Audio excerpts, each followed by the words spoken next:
اهلا وسهلا بيكم معايا في قناتكم طارق ميرو. ازيكم عاملين ايه؟ يا رب تكونوا بخير دايما. وحشتوني كتير كتير. انا عارفه ان انا اتاخرت عليكم.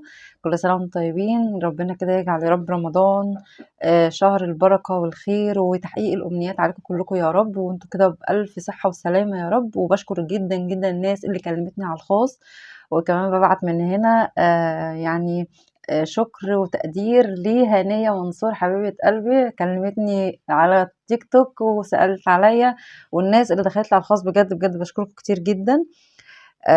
تعالوا بقى نبتدي مع بعض الفيديو ونشوف هنعمل النهاردة ايه. هنعمل تهكير لقلب وعقل الحبيب بتاعك.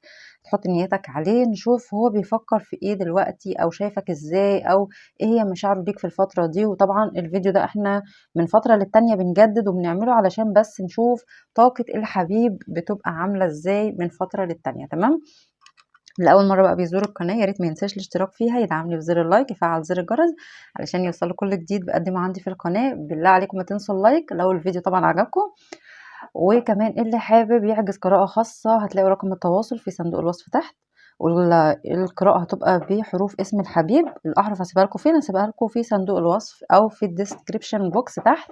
فيلا بينا على طول نبتدي. وكمان عايزة أقول لكم على حاجة، ممكن تختار بأحرف الحبيب فما تلاقيش القراءة منطبقة، فشوف القراءة التانية. تمام؟ مش شرط ان عشان انت حطيت نيتك على الحروف بتاعته فتبقى القراءة منطبقة عليك، لا، شوف القراءة المنطبقة عليك. واهم حاجة طبعا في القراءة الطاقة بتاعتك. طبعا معايا اختيارين، معايا ده الاختيار الاولاني وده الاختيار التاني، على حسب بقى ما تختاروا بالمجموعات او بأحرف اسم الحبيب. تمام؟ فيلا بينا على طول نبتدي بالمجموعة رقم واحد. اصحاب الاختيار رقم واحد، اهلا وسهلا بيكم معايا. تعالى نشوف الطاقة بتاعتك، لان طبعا اهم حاجة في القراءة الطاقة بتاعتك انت. لو منطبقة كمل القراءة، مش منطبقة شوف القراءة التانية. الطاقة بتاعتك، سوري، الطاقة بتاعتك الفترة الحالية.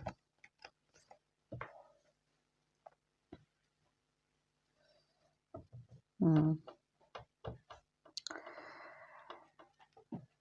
طيب بص بقى، الطاقة بتاعتك يا اما انت كنت مرتبط بشخص، او او بالفعل انت لسه ما زلت مرتبط بشخص وبتحب حد تاني اللي انت فاتح له القراءة، يا اما انت مشغول بحياتك جدا جدا وفي نفس الوقت عينك على الحبيب دوت. يعني عندك حاجة شاغلة بالك او عندك مسؤولية انت واقع فيها الفترة دي.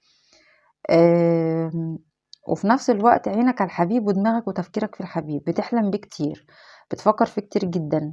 ممكن كمان تكون بتراقبه. شايفاك ان انت كمان في الفترة دي في حاجة ممكن تكون انت خدت فيها خطوة وحاسس ان انت الخطوة دي كان المفروض تعملها من زمان. شايفاك ان انت متواصل معاه جدا جدا الحبيب دوت. كمان شايفة عندك هنا ان انت في الطاقة بتاعتك ممكن تكون عايز تتخلى عن الحبيب في الفترة الحالية، بالرغم ان انت بتفكر فيه كتير، بالرغم ان انت مشتاق له، لكن انت عايز تتخلى شوية عن الحبيب. عايز ان انت تورّي له إن أنت مش مهتم بيه أوي، أو إن أنت عاوز تورّي له إن أنت عايش حياتك. ممكن كمان تكون أنت عاوز تنتقل لمرحلة جديدة، أو تنتقل لمنزل جديد أو مكان جديد، أو تعمل حاجة جديدة في حياتك. أنت حاسس الحاجة دي لو فعلًا حصلت هتقلب موازين حياتك، اللي هو هتخلّيك في قمة السعادة. شايفاك كمان إن أنت آمم في شيء جديد زي ما باقول لك عاوز تعمله، أو عمل جديد أو انتقال لحاجة جديدة. وكمان أنت مش عايز تعتمد على الحبيب في الشيء دوّة. أنت عايز تكون أنت اللي عامل الحاجة دي بإيديك أنت، ما حدش ساعدك فيها. وكمان شايفاك إن أنت آآ عاوز تفُك طاقة التعلُّق من الحبيب دوّة، لإن أنت كنت بتفكّر فيه كتير أوي، أوي. واضح إن هو كان شاغل عقلك وشاغل تفكيرك بطريقة فظيعة جدًا. فأنت عاوز تفُك حالة التعلُّق اللي أنت كنت فيها دي. كمان في الطاقة بتاعتك الحبيب ده واضح إن هو عمل معاك مواقف مش تمام، فأنت زي كأنك بتغفر له دلوقتي أو بتسامحه. مش عاوز تفكر في الأشياء الصعبة اللي أنت مريت بيها مع الحبيب دوّة. عايز ترجّع العلاقة دي بس بطريقة أحسن مما كانت عليه. يعني عاوز ترجّعها. هاقول لك على حاجة، ممكن تكون عاوز ترجع العلاقة دي بطريقة عقلانية شوية. يعني بتقول لنفسك ممكن نرجع نكون أصدقاء مثلًا، ممكن نرجع نكون مثلًا قريبين من بعض وخلاص، المهم إن أنا أطمن عليه. بس انت عاوزه يكون موجود في حياتك، المهم ان هو يكون موجود ما يبعدش، وفي نفس الوقت تحسسه ان انت مش مهتم بيه قوي، ان انت ما بقتش زي الاول. تمام.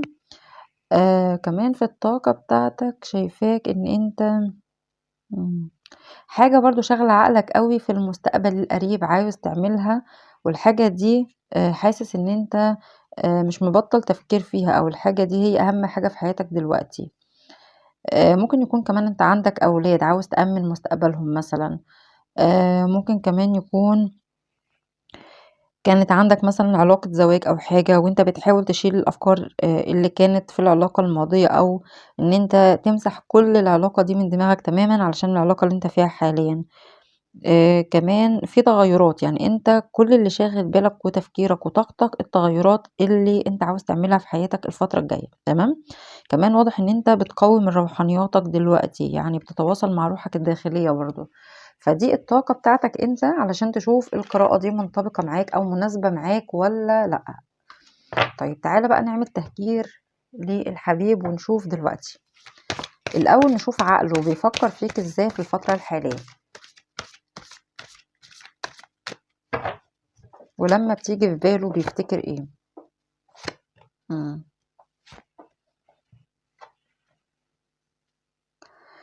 طيب بص بقى، هو بيفكر فيك ازاي؟ هو بيفكر فيك ان انت حد حنون قوي، حد محتضن حاجة عندك، يعني ممكن يكون فعلا شايف ان انت عندك اولاد، او انت عندك مسؤولية تانية غيره، او في حاجة في حياتك مهمة اكتر منه، فالحاجة دي انت مهتم بيها زيادة عن اللزوم. كمان الحبيب ده بيفكر فيك ازاي؟ بيفكر فيك ان انت بتحبه قوي، وان انت حد متسامح، وان انت هتسامحه لو هو مبتعد عنك ورجع لك تاني. كمان بيفكر فيك ان انت ما بقيتش مهتم زي الاول، ان انت ما بقيتش نفس الشخص اللي هو كان يعرفه زمان، الشخص اللي كان دايما بيسأل، الشخص اللي كان دايما بيطمن. لا هو مش شايفك كده، هو شايفك ان انت زي كأنك اطلقت سراحه، يعني سبته يعمل اللي هو عايزه. يعني اعمل بقى اللي انت عايزه، تقرب قرب، تبعد تبعد، انت حر. شايفك ان انت كمان بقيت مهتم بحياتك اكتر. كمان الحبيب دوت شايفك ان انت بتفكر في حاجة شغلاك زي ما قلت لك، وكمان شايفك ان انت بتقضي يعني بعض الاوقات مع نفسك، بتهتم بحياتك، بتخرج، عايش حياتك، يعني حياتك مش واقفة عليه. تمام. بس هو شايفك ان انت حد ممكن كمان لو انت بتشتغل، فهو شايفك حد عملي جدا، يعني شايفك ان انت كمان بتحب العمل بتاعك، ان انت متقن اوي في العمل بتاعك. كمان شايفك ان انت حد عقلاني جدا، تفكيرك حلو، تفكيرك اصلا بيعجبه.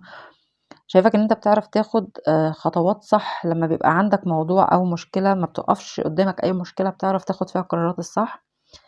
كمان الشخص ده شايفك ان انت برضو حد روحاني، يعني حد برضو بتتواصل بالروح معاه جدا، حد ممكن تكون بتحس بالاشياء قبل حدوثها. كمان شايفك ان انت حد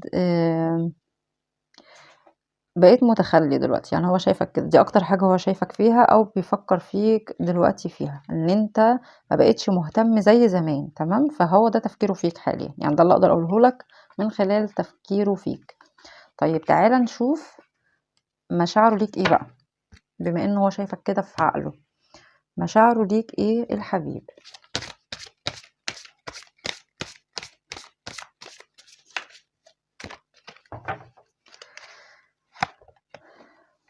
مم. بيفكر فيك الحبيب جدا،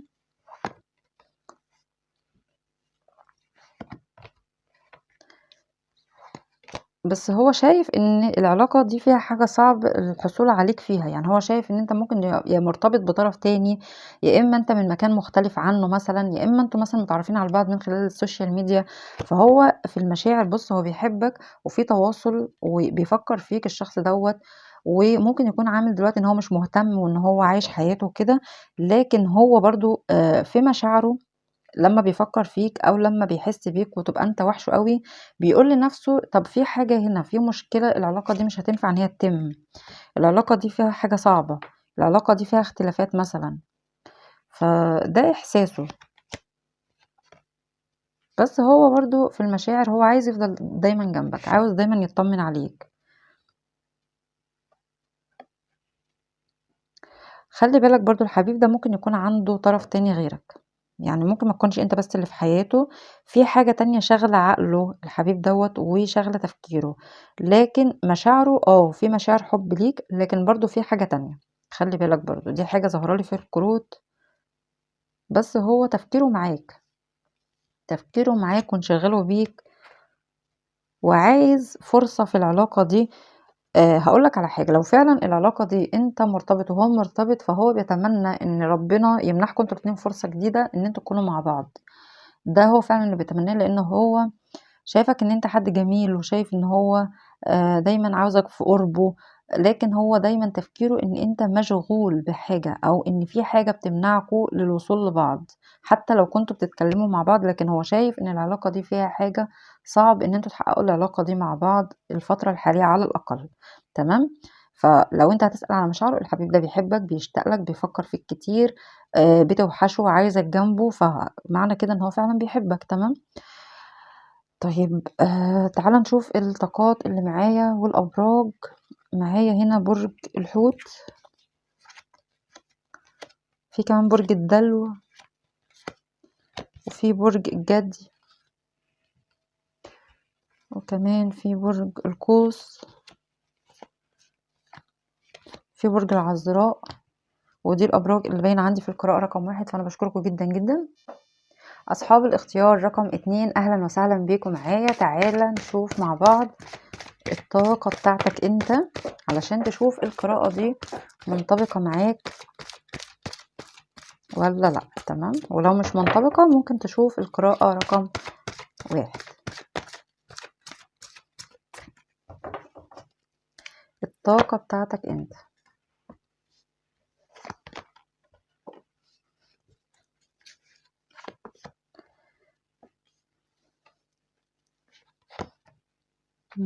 تمام.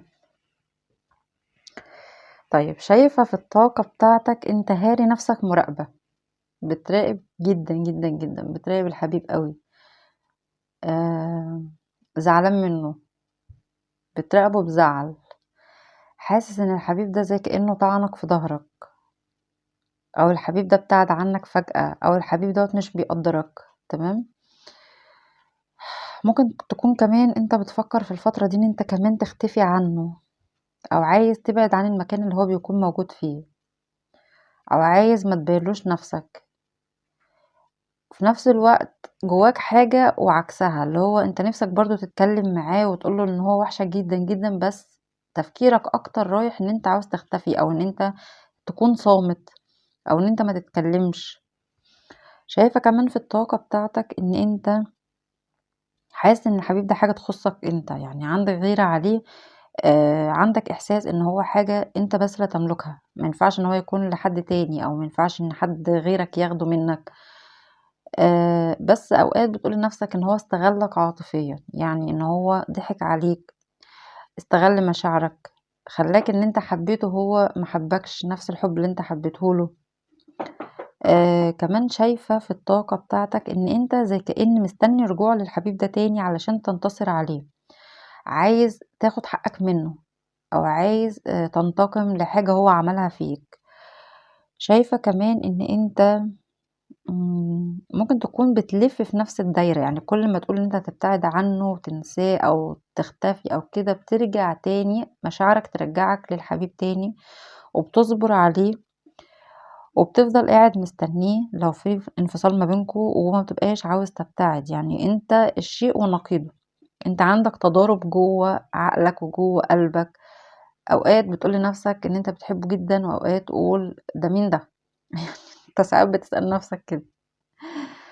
كمان شايفة في الطاقة بتاعتك إن أنت صبرت على حاجة كتير جدًا، وكمان شايف أو ممكن يكون في الطاقة بتاعتك إن أنت في حاجات كتير في حياتك ما بتتحققش، يعني بتبقى بتسعى لحاجات إن هي تحصل، لكن في حاجات كتير بتوقّف الحاجات اللي أنت نِفْسك تحصل. يعني مثلًا بتبقى مقدّم على مثلًا على وظيفة جديدة مثلًا، تحس إن في حاجة بتعرقل الموضوع. علاقتك مثلًا بالحبيب كل ما تبقى كويسة ترجع تبوظ تاني. ممكن برضه علاقتك مع الأشخاص اللي حواليك ممكن تحس إن فجأة بتبوظ، ففي حاجة ممكن تكون معرقلة شوية المواضيع عندك، تمام؟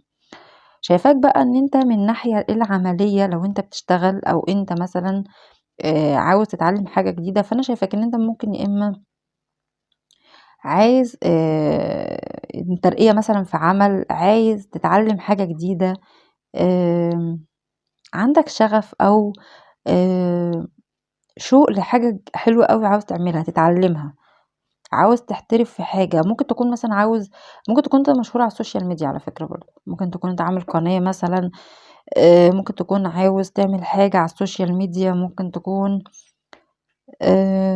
تعمل مشروع جديد، عاوز فلوس، عاوز تأسس حاجة، دي برضه من الناحية العملية لو أنتم فعلًا ليكم في الأعمال والشغل وكده، يعني بتشتغلوا كده يعني.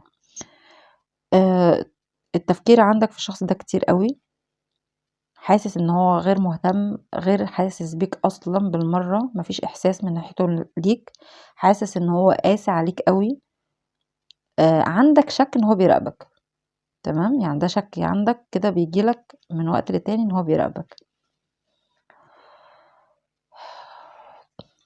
كمان في الطاقة بتاعتك شايفاك إن أنت زعلان عليه الشخص دوّة، بتتحسّر عليه، بتراقبه في السر، بتتواصل معاه بالروح، مقضّي أوقات صعبة من غيره، مصدوم فيه، يعني حاجات كتير أوي جواك من ناحية الشخص دوّة، تمام، فدي الطاقة بتاعتك علشان تشوف القراءة دي مناسبة معاك أو منطبقة معاك والّا لأ. طيب تعالَ بقى نشوف هو بيفكّر فيك إزاي ومشاعره ليك إيه،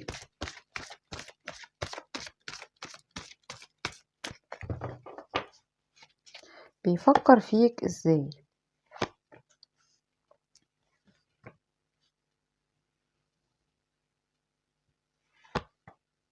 إمم، طيب هو بيفكّر فيك إن أنت حد مُخلص ليه. بس شايفك إن أنت مقتدر ماديًا أو إن أنت مثلًا متيسّر الحال، هو بيفكّر فيك كده. وممكن لو أنتِ مثلًا أنثى اللي بتشاهديني، فممكن يكون هو شايفِك إن أنتِ متزوّجة وعندِك أطفال، أو أنتِ تنفعي إن أنتِ تكوني أم هايلة جدًا أو زوجة حلوة أوي. وفي نفس الوقت لو أنت برضه رجل اللي بتشاهدني، فهي شايفاك إن أنت حد تنفع جدًا ليها، يعني الحبيب شايفك إن أنت حد مناسب ليه كعلاقة زوجية، تمام؟ بيفكّر فيك إن أنت بتراقبه، خلّي بالك بقى، بيفكّر فيك كمان إن أنت عندك فرص تانية غيره، وبيفكّر فيك إن أنت ممكن تتخلّى عنه علشان شخص تاني، لإن هو حاسس إن هو ما قدّمش ليك أي حاجة. بيفكّر فيك إن أنت زعلان من غيره ووحيد وبتعيّط مثلًا، بتوصل بيك الحالة لكده، بس في نفس الوقت عارف إن أنت لو قررت الابتعاد فهتختار حد غيره، وفي نفس الوقت بيفكّر فيك إن أنت صديق هايل جدًا، وإن أنت آمم، إن أنت عانيت في حياتك مع حد غيره على فكرة برضه، وبيفكّر فيك إن أنتم كان دايمًا في ما بينكم خلافات، وبيفكّر على فكرة ساعات بتيجي في دماغه بيتردد كده الأوقات الحلوة اللي أنتم قضيتوها مع بعض، هو يعني أقول لك على حاجة، الشخص ده واضح إن هو بيعمل مقارنة ما بينك وما بين حد، فغالبًا أنت اللي كسبت، لإن هو شايف إن أنت اللي فعلًا حبيته بجد. في شخص تاني ممكن يكون هو حاول يتعرّف عليه غيرك، لكن حَس إن الشخص التاني دوّة ممكن يكون مادي شوية، أو شخص مش مدّي الحب اهتمام، قد ما هو مدّي إن هو عايز ياخد ما يدّيش، فهو شافك أنت العكس، فدي برضه حطّوها في الحسبان، لإن هو بيفكّر فيك إن أنت حد طيب، حد ادّيت الحب، حد اهتميت، بس ممكن لو جالك اختيار تاني هتسيبه وتبتعد، ولو أنت بالفعل عندك اختيار تاني فأنت ممكن تدّي له ضهرك وما تكمّلش معاه، هو بيفكّر فيك كده، تمام؟ بس ده تفكيره فيك. طيب مشاعره ليك إيه بقى الحبيب دوّة؟ هل في حُب والّا لأ؟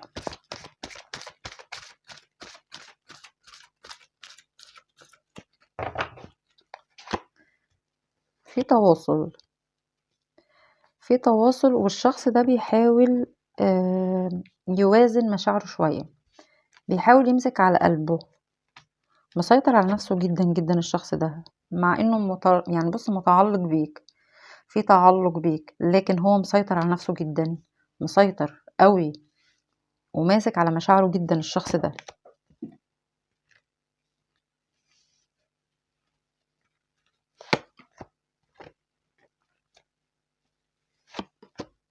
لا، العلاقة دي غالبا فيها طرف ثالث، تمام، وبنسبة كبيرة هيكون الطرف الثالث منك انت، فخدوا بالكم. لو ما كانش كده، لو انت ما كانش عندك طرف ثالث، فهو مشاعره ليك ايه الحبيب دوت؟ هو مشاعره ان هو في تعلق بيك، لكن هو مش هيظهر الحب. الشخص دوت قاسي شوية في المعاملة، او شخص عارف يمسك على قلبه جدا جدا، بيعرف يسيطر على نفسه قوي. الشخص ده ممكن يكون بيغضب بسرعة، بيحب يواجه كتير، ما بيسيبش حقه. ممكن كمان يكون قالك كلمات قاسية او قسي عليك في الكلام او في المعاملة، بس هو عارف ان هو لو رجع لك تاني انت هتسامحه. خلي بالك. ولو الشخص ده فعلا مبتعد عنك، فهو ناوي الرجوع ليك، ناوي الرجوع ليك تاني، لان انت وحشته وهو حاسس ان هو ابتدى يتعلق بيك. الشخص ده اقولك على حاجة، الشخص ده كان داخل العلاقة مش عاوز يكمل فيها، الشخص ده كان بس بيقضي معاك شوية وقت، لكن لما ابتعد عنك الشخص دوت حس بقيمتك، او حس ان هو اتعلق بيك، حس ان هو ابتدى تفكيره يروح ناحيتك تاني، ان هو مش عارف يطلعك من دماغه، مش عارف يطلعك من تفكيره، حتى لو في ما بينكوا طرف تالت، سواء من ناحيتك او من ناحيته. فالشخص دوت مش عارف يخرجك من تفكيره، لان هو فعلا انت وحشه، تمام. وعارف ان انت شكيت فيه كتير، وعارف ان انت شايفه دلوقتي ان هو حد ما بيحبكش، او ان هو خيب املك فيه، لكن هو برضو المازال لسه متعلق بيك وفي تواصل. فالحبيب ده متعلق بيك، بيفكر فيك، عاوز يرجع لك لو في انفصال، بس هيرجع ويواجهك بحاجة، خلي بالك برضو، يعني اللي هو برضو هيرجع ويعاتبك على حاجة، آم، او زي كأنه هيجي يقولك العلاقة دي عاوزين نحط لها حد، يعني مثلا يا نبقى أصدقاء، يا نبقى مثلا حبايب ومع بعض واتنين أحبة وكده، بس يعني ما نبصش بقى للاختلافات اللي ما بيننا، ما نبصش للعوائق اللي ما بيننا كده، لو فيكوا حد متزوج مثلا، أو حد مش هيعرف يرتبط بالتاني أو كده، تمام. تعالى بقى نشوف ايه الطاقة اللي معايا أو الأبراج اللي معايا، عشان انتوا بتحبوا طبعا تعرفوا الأبراج. في برج العقرب، سرطان، في جدي، في دلو، في حمل، في طور، وفي برج الأسد. فدي الأبراج اللي معايا في المجموعة رقم 2. فأنا بشكركم جدا جدا، يا رب الفيديو يكون عجبكم. لو عجبكم يا ريت ما تنسوش الاشتراك في القناة، دعموني بزر اللايك وعلى زر الجرس، وإلى اللقاء في فيديو آخر إن شاء الله.